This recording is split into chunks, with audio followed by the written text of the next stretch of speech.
It's a Monday. Raining and wet in Los Angeles. Not in the studio, though. Warm and comfortable live in Los Angeles. It's The Herd. Wherever you may be, however you may be listening, iHeartRadio, Fox Sports Radio, and FS1. 1 hour from now, where Colin was right, where Colin was wrong.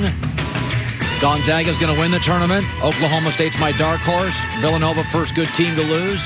There you go. Selection Monday. Joy Taylor is joining me. Joy, how are you? I'm great. I've not recovered from my move on Saturday, and I am not envious of you today. It's moving day, and I traditionally, as it rains when I move, and I actually had beautiful weather. So today I'm sorry it's about raining. That. I passed that to you. It rains 3 times a year in LA, and one of the days is usually when I move. And it's pouring today, and my dogs will bring in the mush, and it'll just be be just an absolute disaster today. So let me start with this. One of my favorite, and I watch from time to time, I'll go YouTube and watch commencement speeches. And you watch, Oprah here and famous actors and CEOs, legends, whatever. One of my favorite lines, and I'm not sure it was his, maybe he borrowed it, but I've used this over and over in my life. John Bon Jovi, gave a commencement speech. Great advice. Outline your life in pencil, not pen. Always be willing to erase. You don't know what you're going to be optioned. John Bon Jovi, outline your life in pencil, not pen. Told my kids this regularly. Russell Wilson needs to heed this advice. According to reporters this morning, Chicago is making a big swing at Russell Wilson. We've told you that for a week. And Russell's very keenly interested in Chicago. He needs to grab his pencil and erase Chicago.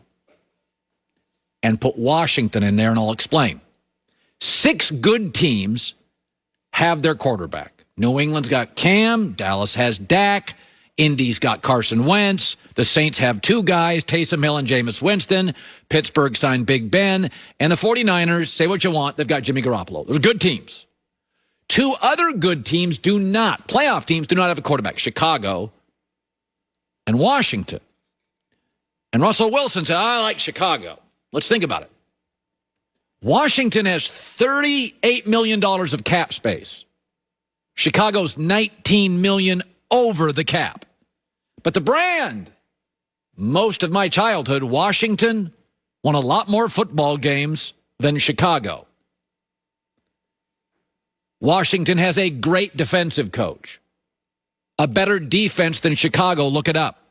Pro Football Focus said Washington had a 6th best offensive line, far superior to Chicago. Much easier division. Play the biggest brand in the world, the Dallas Cowboys, twice a year. With Russell, you'll win both. And a ton of cap space. It's much easier for Russell Wilson to beat big brand Dallas twice a year than it is to beat Aaron Rodgers and big brand Green Bay twice a year. Russell Wilson's career, he's 500 against the Packers in 6 games. You want to know what he is against Dallas, Philadelphia, and the New York Giants? If he went to Washington, 15-3.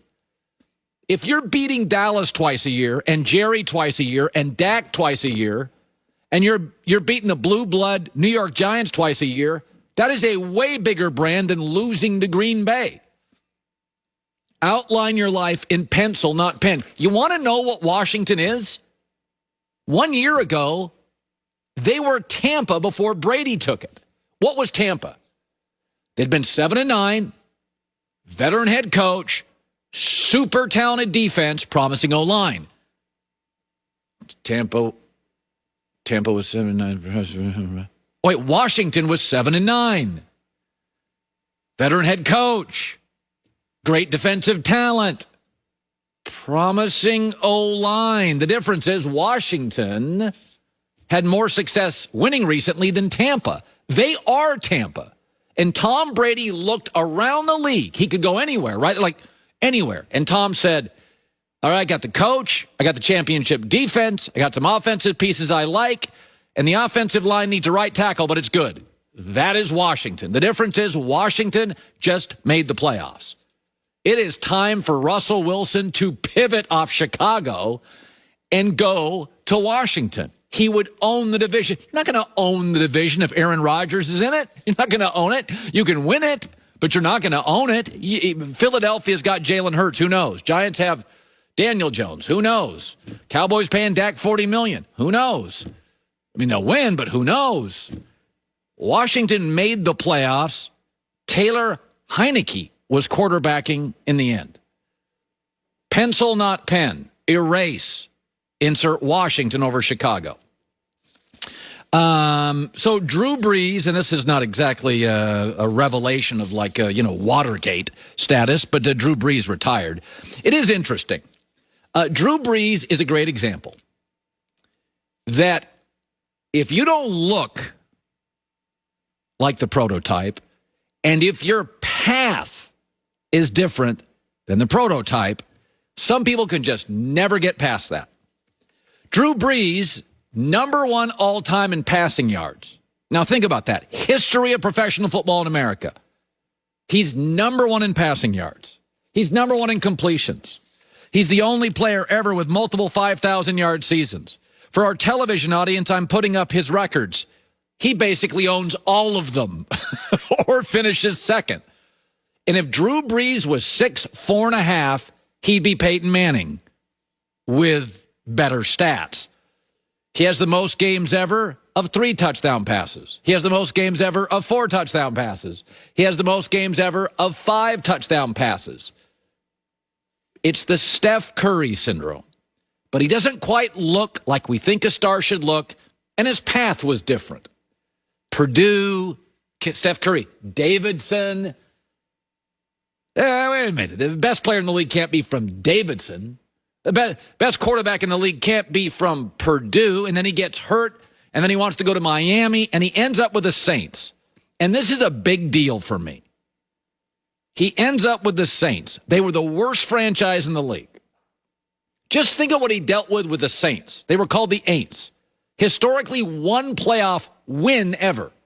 People wore bags on their heads. He gets there.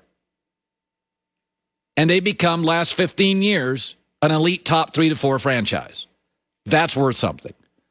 If Drew Brees was 6'4.5", you turn on sports radio in America, and I listen to people for hours argue Drew Brees at a top 12.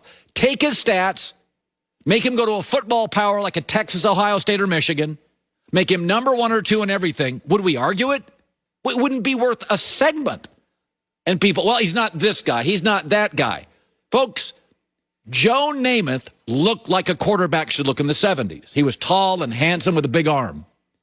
Joe Namath's the prototype. But Joe Namath has more losses than wins in his career and more interceptions than touchdowns. Joe Namath's number one trait, and I know Joe and like him, was being cool. Drew Brees' number one trait, I don't know, was being accurate. If your route's a little different, if you don't look like everybody thinks you're supposed to, 6 feet, out of Purdue, not a huge arm, people just can't wrap their brains around it. He is the most accurate thrower of the football I've ever seen. Period. In all the years I'm watching football, in his 10 to 12-year prime, he threw the ball more accurately than anybody has ever thrown the football. Wasn't as cool as Joe Namath, didn't have Favre's arm, didn't have the pedigree of Peyton Manning, but good luck to the New Orleans Saints finding his replacement. And 1 year from now, you want to know what the Saints are going to look like? Like New England looks this morning. Crossing your fingers and praying you can get a name quarterback past his prime. Be it Cam Newton, be it Taysom Hill, be it whoever it is. It's remarkable to me that you would waste a radio segment arguing Drew Brees is not a top 10 quarterback of all time. Look at his numbers. Look at the injury. Look what he inherited. Look what he turned around. He dealt with Katrina. He owns the record book, first or second in almost everything that matters. Drew Brees, way to go. So, a lot of people, and this is very hurtful. I get a lot of this. You don't like the Cleveland Browns and you don't like the and the Green Bay Packers. One of those may be true. But I thought the Green Bay did something really smart this weekend, and I can't believe the pushback the Packers got. That and Gonzaga's going to win the tournament. Oklahoma State's my dark horse, and Villanova's the first good team to lose. All of it coming up. Make the most out of every hour of sleep with Casper's incredibly comfortable mattresses, pillows, and sheets. And right now, they have their daylight savings time sale. 15% on everything you need to gain back that lost hour of sleep from the weekend. Only Casper mattresses made up, 86 supportive gel pods, align your spine and eliminate aches and pains. Award-winning U.S. News & World Report recently named Casper's Wave Hybrid best overall mattress. Casper Original, best foam mattress. Bed frames made from the highest quality materials. Haven bed frame made with premium felted wool, soft, sophisticated look. They have bedroom accessories. Sheets, calming weighted blanket, even a dog bed. Casper has something for everybody. So shop their daylight saving sale now. 15% off your bedroom essentials. Only at the bed I sleep on. Casper.com.